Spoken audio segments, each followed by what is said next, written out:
the floor and try to play it, you're not going to hear much because you're covering its mouth. So you have to tip the drum a little bit. Not a whole lot, just enough to let the sound come out. So that, okay.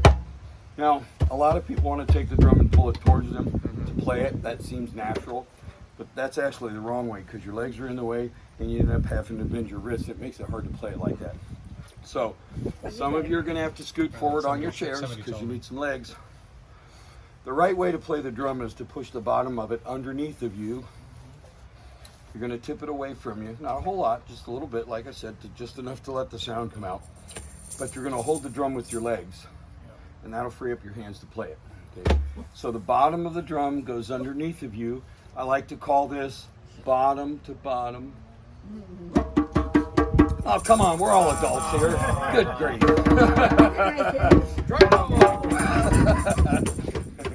All right. Bottoms up. Yeah, bottom to bottom. Bottoms up. All right, so the first sound, the easiest sound to make on these drums is the bass. And the best way to do it is to use your entire hand, fingers and all. You're going to come down and hit the drum and bounce off of it. Okay? Now, you can spread your fingers apart like I do if you want. You can put your fingers together. You can even cup your hands. All of that makes the exact same sound. So whatever's the most comfortable way for you to do that is the right way. Okay? All right. Now hold on, there's some things I want to tell you. Since the bass is the strongest and deepest part of the sound, it only makes sense that we should hit that with the strongest part of our hand, which is going to be our palm. Okay? So you want the palm of your hand in the middle of the drum, not your fingers. A lot of people want to do it like this. You want your palm to be in the center of the drum. That way you're going to hit it with the strongest part of your hand. Also, remember I said you want your whole hand to hit the drum all at once. So don't bend your fingers up like this. What's going to happen is you're going to hit, your fingers are going to ricochet down and hit the drum and bounce off and make a second sound. Okay? So you want your whole hand to hit the drum all at once as a single flat playing surface. Okay? Wow, you're good.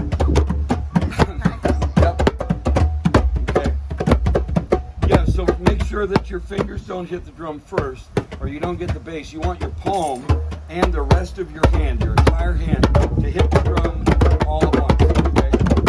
Now, whenever we have more than one person playing any musical instrument in any kind of music, no matter what it is, we need to play together. Okay? So we're going to do that. We're all going to practice making our bass sound on this beat right here. Come on, you guys. Now remember, you guys, don't speed up and don't slow down. Stay right with me. 1, 2, 3, 4. 1, 2, 3, 4. Remember, all of us have to synchronize. Okay, that's good. Let's get quiet. See if we can still do that while we're quiet. Okay, good. So at times today, while we're playing, I'm going to count backwards from 4 to 1. When I get to 0, we're all going to stop. Okay? I'm going to finish off the 4 count, and then we're all going to start again. Now, I know that sounds a little bit complicated. It's actually very easy. It's just a little hard to describe. So let's just give it a try. Ready? We're going to pick up our sound. Okay, here we go, you guys. 4, 3, 2, 1, and stop. 2, 3, 4. Very good. All right. Excellent. Okay, so at other times, remember, don't speed up, you guys. Stay right with me. At other times, I'm going to count forward from 1 to 4. When I get to 5, we're all going to stop again. Only this time, we're not going to restart. The song is over. Okay? So let's give that a try, you guys. Pick up your speed, your volume. Remember, don't speed up. Glenn. I'm going to point you out, okay? So be good. All right, you guys. Here we go. 1, 2, 3, 4. Stop. Ah, perfect. That's excellent. Any questions on how to make a bass sound with these drums? Y'all got it? Sounds good? Okay. 4 to 1 and 5 to 1. Yeah, that's right. Okay, so the next sound we're going to make is on the side. Some people call it a slap. I call it a tone because a slap really requires a lot of practice to do it accurately, and it's not fair for beginners to be allowed to be making slaps, okay, without putting in their time. So I just call it a tone. Here's what we're going to do. You're going to hit the side of the drum. Now remember, I told you these drums are made of very hard wood, and you're going to be smacking your hands on them, right? So please be careful. Don't hit these drums very hard with your hands. I don't care about the drums. They're designed for that. They can take it, but your hands can't, okay? No one has to hear you play the drum except maybe yourself and the person next to you. I'm the only person that everyone has to be able to hear, and my hands are used to this, okay? So what we're going to do is you're going to use the little meaty, fleshy pad in between your first and second knuckle, okay? That meaty, fleshy part where your rings usually go. That part of your hand is going to hit the rim of the drum at an angle, like this. You're going to relax your fingers a little bit, and they're going to eventually ricochet down and hit the drum and bounce off. Okay, that's going to make the little tone sound. So it's going to be like this. Don't do it. I can't do it. Okay? Yeah, like that. So if I stop, my fingers should still be at an angle like that, not on the drum. You're not trying to hit the drum with your fingers. You want to hit the rim of the drum with that pad of meat in between your.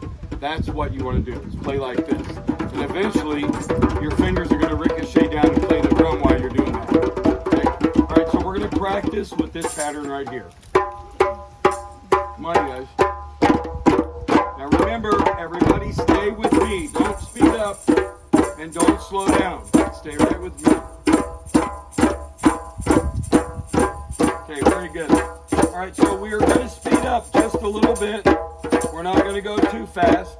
Just follow me. Here we go. Okay, right here, everybody. Remember, everyone together. So I don't hear your tambourine. I can't stop until we hear your tambourine. Okay, you guys, here we go. 1, 2, 3, 4, and 6. Perfect. Is there any questions on how to play a tone? Everybody got it? Are you playing? Mm-hmm. What's your name? Mark. Mark, okay. I'm also recording. What's that? Yeah, I know that. Okay. I know, that's why I'm thinking he's not playing because he's holding camera. That's right. I'm playing. All right. Okay, you guys, so we're going to learn 2 rhythms. These are very common, and they're actually played constantly at every single drum circle in the entire world. So whatever I show you here today, you can take anywhere and you'll fit right in, okay? The first one is an African rhythm. The second one is a Cuban rhythm. They're very easy to learn, they're very easy to play, and they go good with everything, all right? I'm just going to tell you, everything we do is going to be in 4/4 timing. If you don't know what that is, it's not important, but 4/4 timing is almost every single country song and rock song you have ever heard in your entire life, okay? Almost all jazz is in 4/4 timing. Most classical music is in 4/4. 4/4 timing is so ingrained in us because it's almost all the music we've ever heard. It's so ingrained in us that we feel it. Like Gloria Estefan said, we feel the rhythm. Okay, you don't even have to know anything about music, but I guarantee you, if you're listening to somebody perform and they make a mistake, you're going to hear it because you feel the rhythm, and when they make that mistake, it's offbeat. Okay, that's how ingrained 4/4 timing is in all of us. All right. So 4/4 timing basically just counts 1, 2, 3, 4, 1, 2, 3, 4, and it just keeps going on and on and on. Okay, the rhythms that we play fit inside that 4 count, and then they also start repeating over and over. Every time we go back to 1, the rhythm repeats over again. Okay, now that's basically how all music works. If you think of any song you've ever heard, or every single song you have ever heard, there's usually a rhythm that plays, and it just keeps playing the rhythm, and then they add other instruments that play a melody, and then the melody repeats. They might take up 2 full measures instead of just 1 to play the melody, but it keeps repeating, and then they add lyrics to it, and the lyrics repeat. You know, maybe it's a different phrase, but they rhyme. Each phrase rhymes, and they might do that 4 to 6 times, and then all of a sudden the whole thing changes to a different melody, and even sometimes a different beat, which usually has something to do with the name of the song. That's called the chorus. And then when that's over, the entire thing starts right back at the beginning, just repeats over and over and over. Okay? That's how music works. So if you think of any I'm just going to say, I like to think of every song, no matter how many instruments are being played, they're all playing drum rhythms. Okay, everybody's playing the drums on their guitars and violins and bells and keyboards and everything. They're all playing drum beats, but they're adding different notes to that beat as they play it, so they're making a melody to the beat. Okay, if you take off all the melodies and have a guitar player just play his song with just one single note, you'll hear the drum beat because that's all it is. And he's buying a stairway to heaven.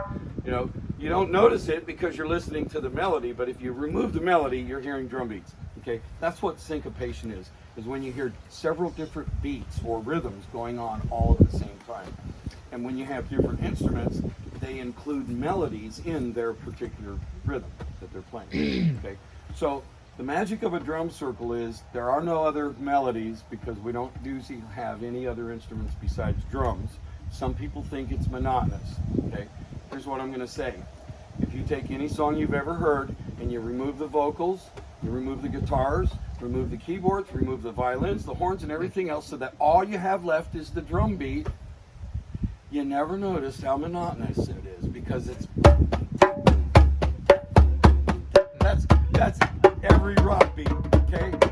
You don't even notice that that's the same beat that they used in that song and this one and that one and that one and that one because we're caught up with the melodies. We don't even notice. Okay? But when you come to a drum circle, people who aren't used to it say, oh my God, it's the same beat over and over and it's so monotonous. They don't know what they're talking about. They just don't realize that that's how all music they've ever heard has been. Okay. All right, so anyway, getting back to this. We know how to play our basses and tones. We're going to learn a couple rhythms from Africa and Cuba. But before we do that, we need just a little bit of practice with our bass and tone.